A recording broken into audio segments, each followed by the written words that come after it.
I've covered a few supergroups on my channel, including Temple of the Dog and Velvet Revolver. The links to these stories are down below. You'll notice there's one common theme about a lot of musical supergroups, and that's that they don't really last very long.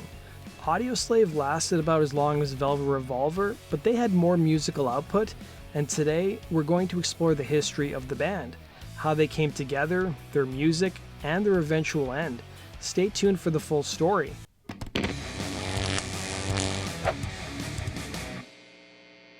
Audioslave's origins dated back to 2000 when Rage Against the Machine fell apart after frontman Zach De La Rocha quit the group. I've done a whole video on the reason he left the band, the link is down below in the description box.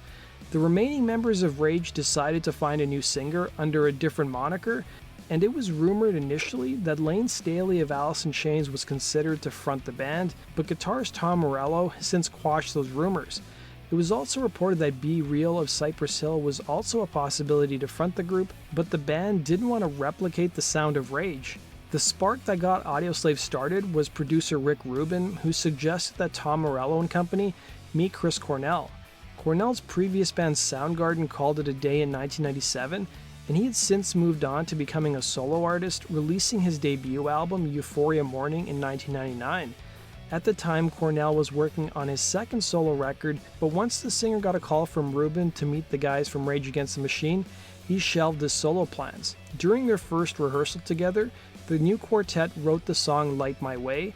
That collaboration continued to be fruitful, with the musicians writing 20 songs in just 3 weeks. With enough songs written for an album, the band entered the studio in the summer of 2001, shuttling between Los Angeles and Seattle with Rick Rubin. The album would be complete the following year, and guitarist Tom Morello would tell Rolling Stone magazine how instantaneous the chemistry was with Cornell, revealing, "He stepped to the microphone and sang the song, and I couldn't believe it. It didn't just sound good, it sounded transcendent.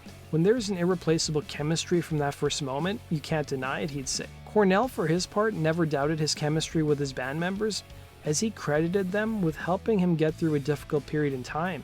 It was during the early days of Audioslave that he was going through a divorce from his longtime wife Susan Silver, and at the same time dealing with alcohol addiction. Cornell would recall that period in his life during the making of the first Audioslave record, saying, "During the period when we made the first Audioslave record, I was going through a horrible personal crisis. Before the record was even released, I went through rehab and my relationship ended. Then I stopped drinking and started refocusing, and wonderful things started happening." But not everything was going well for the band. In fact, Chris Cornell quit the band before they even put out their first record. In March of 2002, Audioslave announced plans to play Ozzfest that summer, but Cornell quit the band 3 days later, and the Ozzfest tour dates were scrapped. The singer would return to the band 6 weeks later.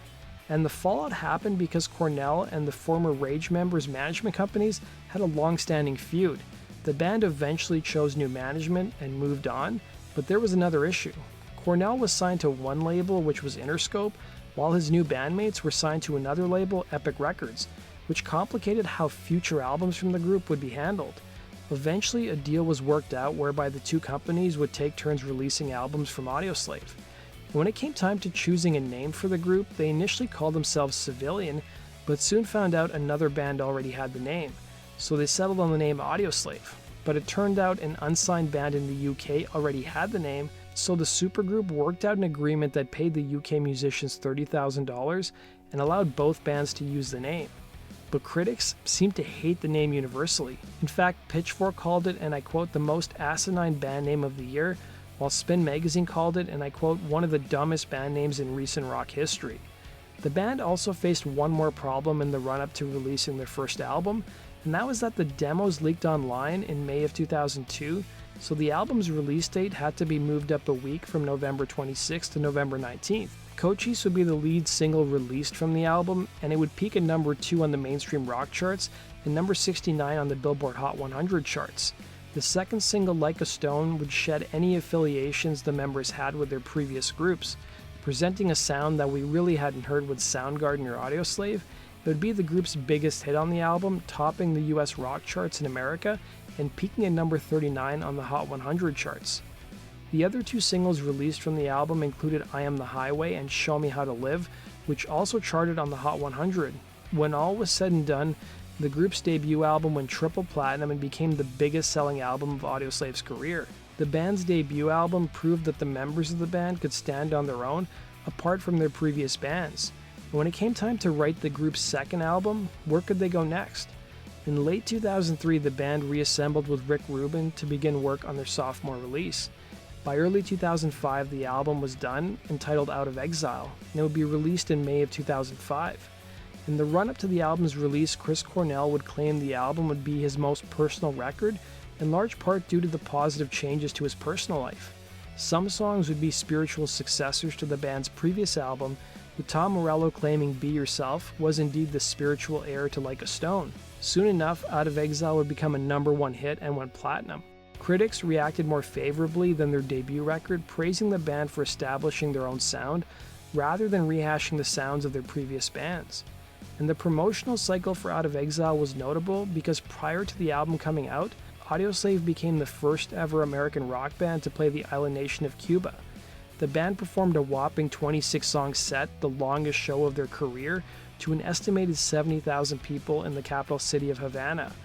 During their visit to Cuba, the band also interacted with Cuban musicians, with Tom Morello recalling at the time, "We single-handedly demolished the rock and roll blockade against Cuba. What a thrill it was to pour every ounce of our soul into the performance." The group's performance in Havana would be released as a live DVD.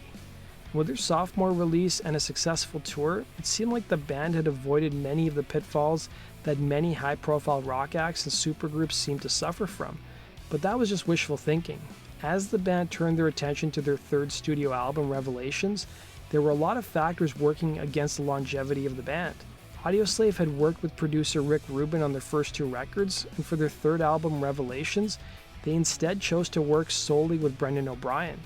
O'Brien did work on Out of Exile, but he only got a mixing credit and not a producer one.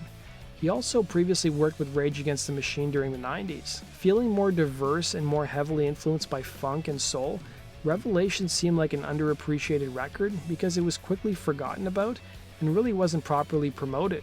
Ahead of the album's release, Cornell would tell Rolling Stone in May of 2006 where his influences on the album lied, revealing, "I love rock music, but my favorite singers are not in rock bands. They're Stevie Wonder, Mavis Staples, and the Chambers Brothers."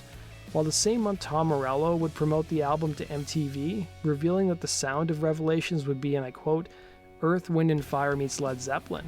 By the time the band assembled in January of 2006 to work on the record, Audioslave had already written 20 songs during their previous year's tour. The album featured 3 themes: life, love, and loss. While the band mostly shied away from politics, unlike Rage Against the Machine's music, there were sparks of politically aware songs like the track Wide Awake, which shined a light on the federal government's response to Hurricane Katrina. It was no surprise that the band came to an end after the release of Revelations. The members of Audioslave started to drift apart and work on other projects. There was no tour to support the album, and Rage Against the Machine had announced that they were reuniting after a 7-year hiatus to do some shows in 2007. In addition to that, guitarist Tom Morello was working on his side project, The Night Watchman, while singer Chris Cornell was working on his second solo record and the theme song titled You Know My Name for the new James Bond movie, Casino Royale. Even a month or so before Audioslave dropped Revelations, rumors swirled online that the band was breaking up, but they denied those claims. Then almost half a year later, in February of 2007, the news dropped. Chris Cornell announced his departure from the group, claiming to Rolling Stone he hadn't spoken to the other members of the band in months. He would also release a statement that read, "Due to irresolvable personality conflicts as well as musical differences, I am permanently leaving the band Audioslave." He would further expand his reasoning for leaving the band, telling Entertainment Weekly, "We agreed to do Audioslave under the premise that it was going to be harmonious and fun for everybody, and as soon as it wasn't that way anymore, I didn't want to do it," he'd say. The band's final record, Revelation, still managed to go gold and peaked at #2 on the charts. Following the dissolution of the group, Cornell released his second solo record in 2007 titled Carry On, and reunited with Soundgarden in 2010. Rage Against the Machine, meanwhile, would tour until 2011 before taking a break until announcing another reunion in late 2019. Audioslave, in the meantime, would reunite only once since their breakup for a 3-song set at the anti-inaugural ball in Los Angeles to protest the 2016 election victory of President Donald Trump. 4 months after that performance, Chris Cornell would be found dead in his hotel room in Detroit. It was reported in 2018 that Audioslave was one of hundreds of bands whose master recordings were destroyed in the infamous 2008 Universal Studios fire. So that concludes today's video, guys. Thanks for watching. Be sure to like button and subscribe. If you guys have suggestions for future stories, be sure to fill out the Google form in the description box below. Take care.